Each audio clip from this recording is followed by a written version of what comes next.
Have you ever assembled IKEA furniture and felt a sense of pride? That feeling is known as the IKEA Effect. It's a psychological phenomenon. It shows why we value our own efforts more. This concept extends beyond assembling furniture. It applies to various life aspects, including hobbies and work projects. When we put effort into something, we value it higher. This is true in many areas. Cooking, crafting, learning new skills are a few examples. Our efforts make these activities significant and more valuable to us. Yet, the IKEA effect has its complexities. Sometimes, we overestimate our work's worth.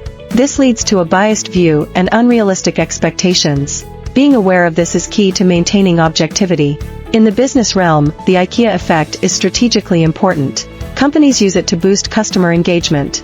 Encouraging customers to personalize products enhances their perceived value. However, overvaluing our creations can hinder objective judgment. This is especially true in professional settings. Recognizing this bias helps in making balanced decisions. For personal growth, understanding the IKEA effect is beneficial. It drives us to take on challenges, making achievements more satisfying. Still, it's important to keep an objective view. Assessing our successes and setbacks realistically is essential. In educational settings, this effect enhances the learning experience. It makes knowledge acquisition more engaging and meaningful. In workplaces, it promotes a sense of ownership and pride among employees. Overall, the IKEA effect is about the value of personal effort. It illustrates how involvement increases emotional investment.